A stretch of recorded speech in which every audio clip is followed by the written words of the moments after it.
Welcome to It Takes Two. I'm Blair. I'm Chris. And today we'll be talking about Love is Blind UK, Season 1, Episode 2. Listen, I need y'all to subscribe, like, share, comment, all the above. You ready, Blair? Yes. Walk us through this episode. So Sabrina is telling Steven he's amazing as he is on one knee proposing. Okay. She says it's been a short whirlwind journey. The process is insane. Okay. But she knows that they will bring out the best in each other, and she says yes.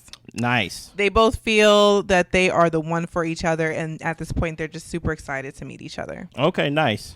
So Nicole likes Sam and Benaiah, but the vibes are very different. Sam, she feels like is the fun one, but she has a deeper understanding of Benaiah, of who he is as a person, even without words at times.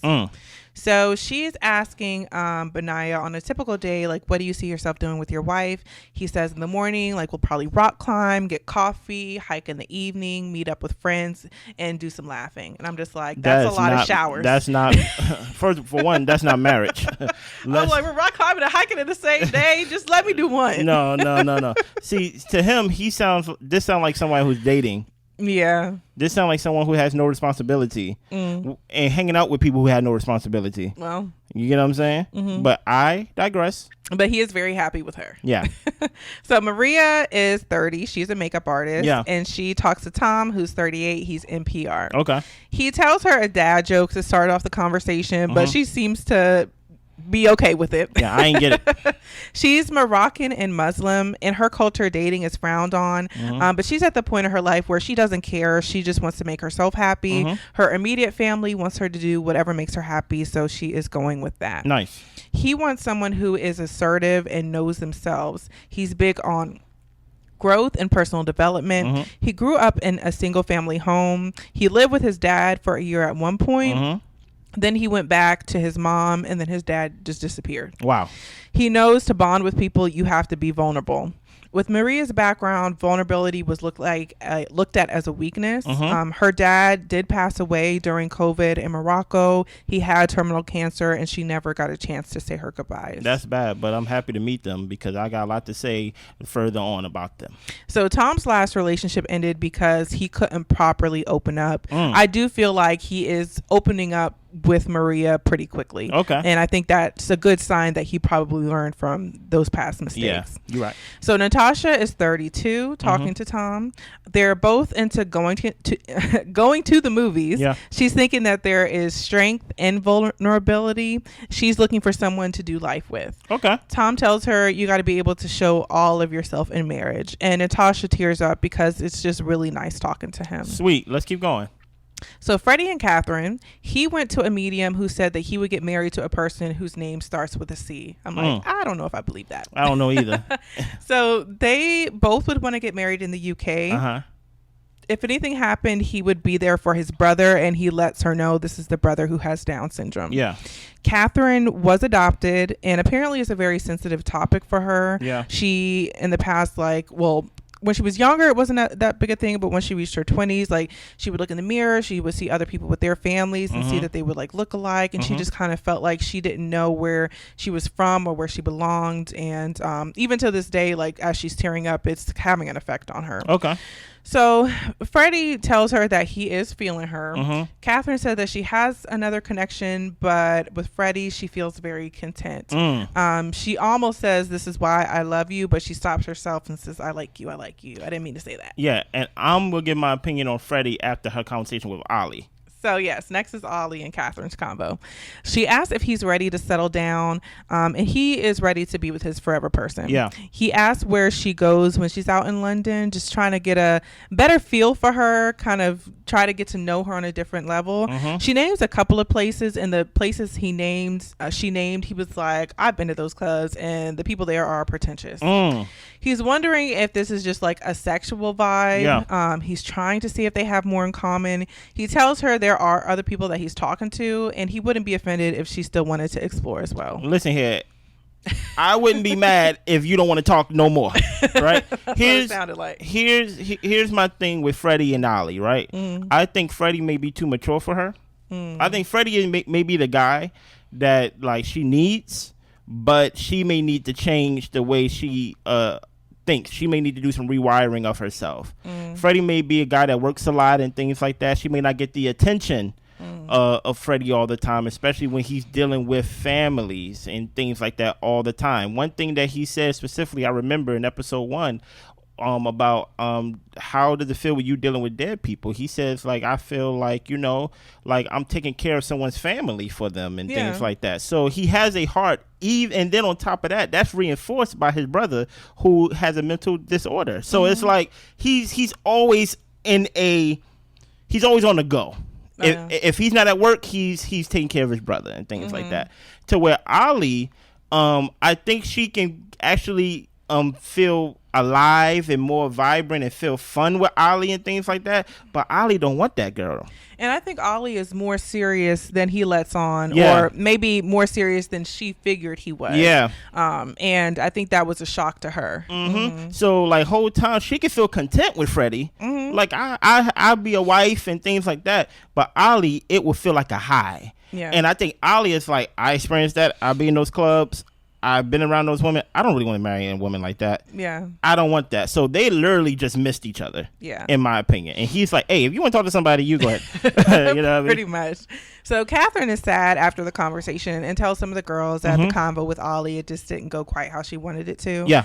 Ollie tells the guys that Catherine wasn't feeling like home to him. His heart is getting pulled into a different direction. The direction is Demi. So Sabrina and Steven have their meeting. They kiss. They both seem to find each other attractive.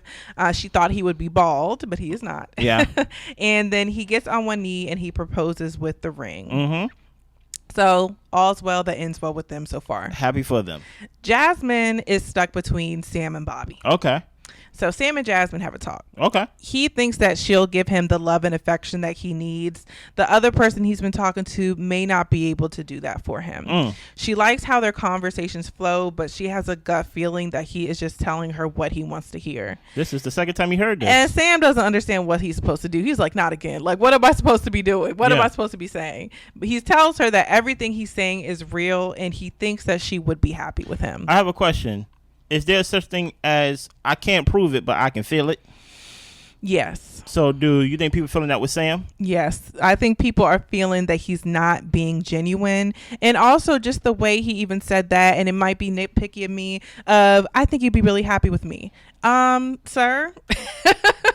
Why don't you say I'm happy with you? Like I'm just really enjoying getting to know you, and I think that we could have something great, or I would love to have the opportunity to get to know you more. Not like you if you see me, you will want me. You're gonna be happy with me. I'm just like, it doesn't feel great to hear that.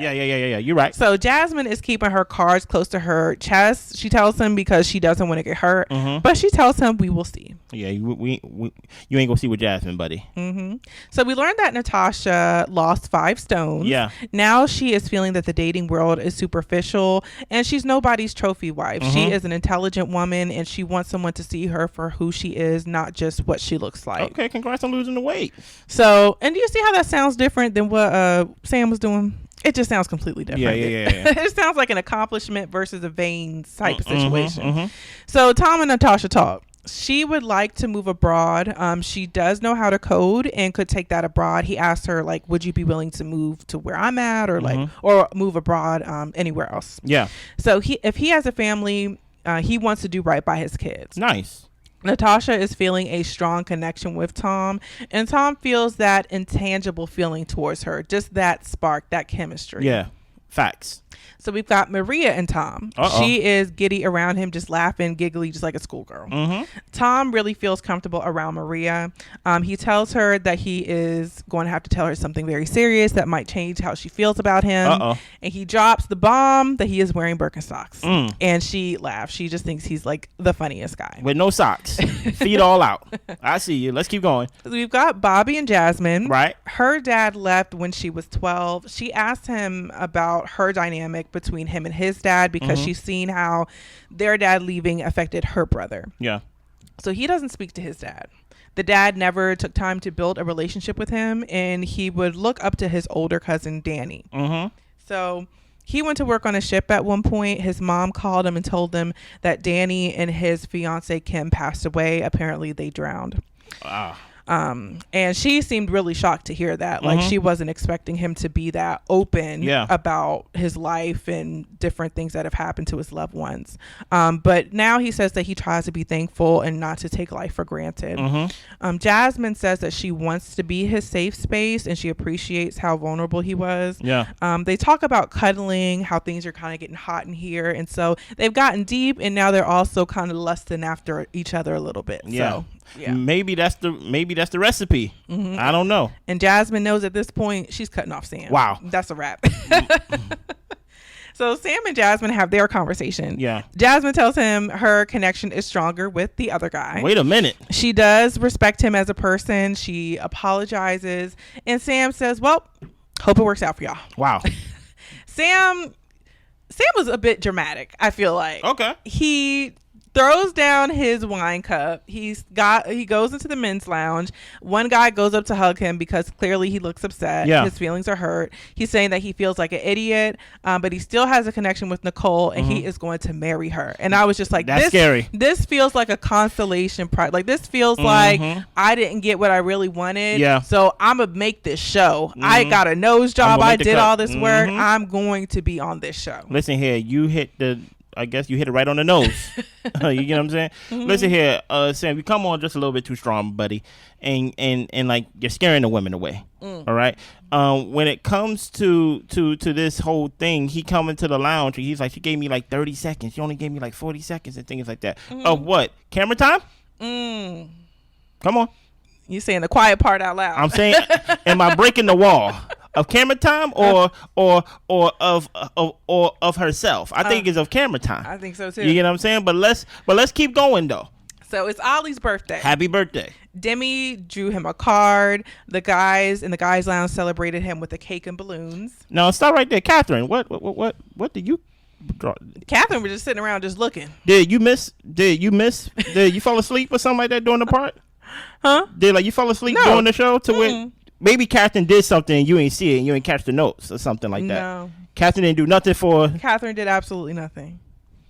Let's keep going. So when he gets into the pause with Demi has balloons, a lemon cake for him, and also the card that she drew. And the card, it was actually really detailed. It was like cake. It was like Wi-Fi. So, and she filled all the connections in because we have a strong connection. So just little cute, little quirky things like that.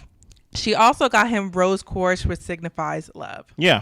Catherine says that she's happy for Demi, and she's just going to step away from the situation so things can work out with them. Her heart is more so towards Freddie, and I'm just like, I don't believe you. Is it with Freddie because he said you should go talk to Freddie? I think it's with Freddie because you didn't want to compete, and at the end of the day, he was going to choose Demi because you have been the same person every time you went into the pod with him. And you haven't shown yourself to have any depth. You get what I'm saying? The minute that he basically called you out of saying you like to hang around the clubs and things of that nature, I don't really like that. Now, all of a sudden, you're like, you know what? Because I'm a good friend, I'm going to step back. I don't think that's the truth, but let's keep going. Yeah, I honestly felt like Catherine, one, she didn't want to compete.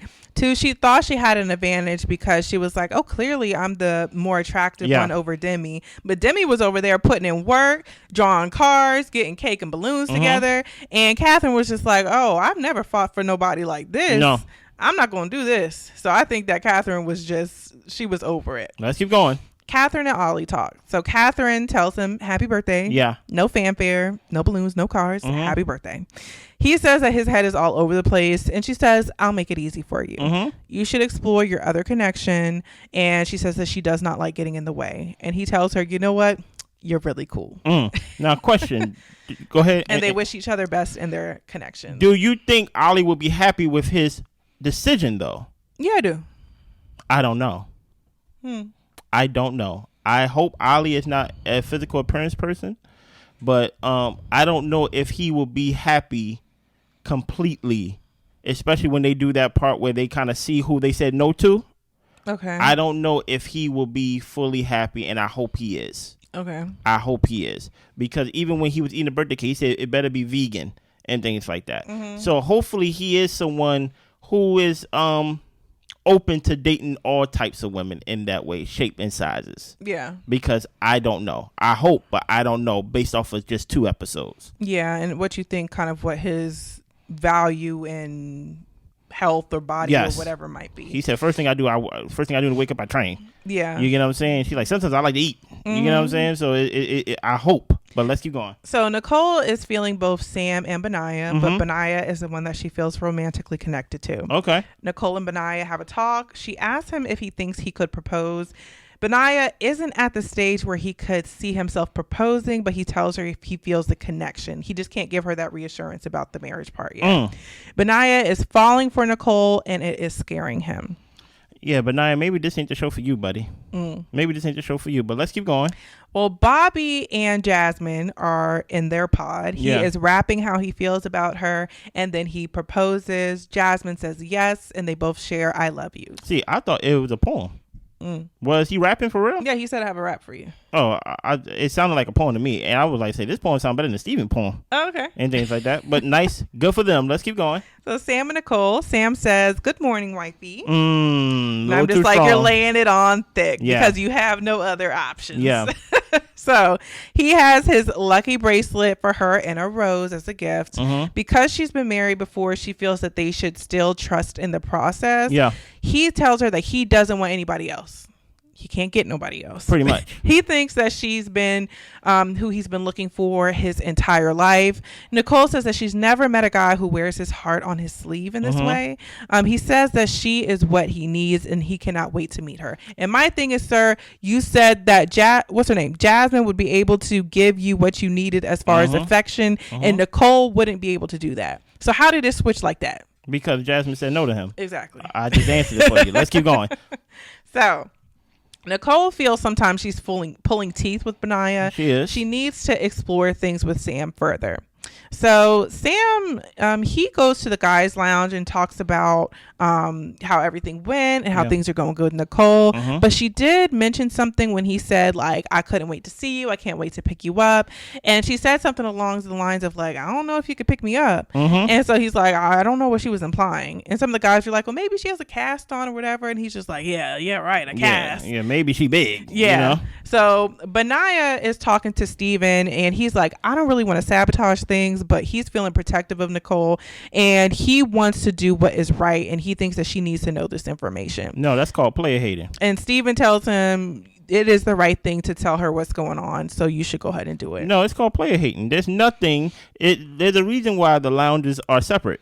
If it was a place where everybody could come together and everybody's supposed to do the thing, then everybody would be in the same lounge. But what's supposed to happen in the lounge is supposed to stay in the lounge and things of that nature. So for him to basically hear how good the date went, and for him to basically be like, I got to go tell Nicole something, it's called dirty macking. That's basically what it is. But let's keep going. So Benaiah got her flowers and wine as a gift. Nicole feels a like kindred spirit type of connection with him, but she doesn't feel that he's ready to take that step as far as proposal and marriage at this point. That's usually what happens when you're homeless. And Benaiah tells her that he wants to be with her. And Nicole shares that she is still exploring another connection. And Benaiah tells her, I want to tell you this because I want to protect you. He knows that the other guy is Sam, and she's like, well, I just need you to tell me what it was. He's like doing a whole lot of huffing and puffing. And he says that Sam isn't here for genuine reasons. That's not what Sam said.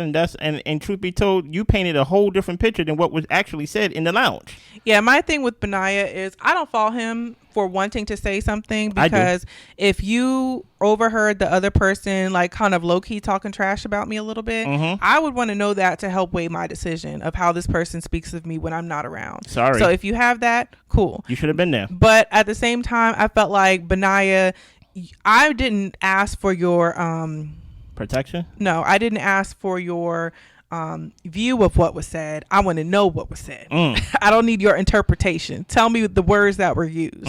So that's how I feel about it. And this is why you shouldn't want to know what was said when you wasn't there, because it will always be a game of telephone, because you don't know the context. Even if he was to say exactly what was said, she wasn't there. Okay. So it shouldn't be given to her, because for one, this whole I feel protective of her. Why you feel protective of her for? You don't know her. You get what I'm saying? And at the end of the day, it's just so convenient that you feel protective of her after you heard how good the date was with Sam, based off of Sam's description. You get what I'm saying? Maybe if you worked on being a better person in the pod, someone that Nicole could be confident in, and someone that got a plan, and someone that actually want to be a husband besides the I don't knows and the we'll sees and the rock climbing and the hiking and things of that nature, maybe she wouldn't even care what Sam is doing or care about the Sam dates because she already chose you. But because it's inching towards Sam, you're like, I feel like he's not here for genuine reasons. No, what I said was I don't know if I can pick her up. Yeah. Those are two different things. And now he has to basically, or rather she has to go off of he said, she said. And that's not fair to Sam. And even though I feel like, Sam, you come on just a little bit too strong and you may not be there for genuine reasons, but at the same time, we need actual facts to support what we think. Okay. Anything else? That's all I got. I need y'all to subscribe, like, share, comment, all the above. The next episode will be up in less than 24 hours. Set that notification bell so y'all can know when. I ain't gonna let y'all know when. Okay. Y'all be good. Bye.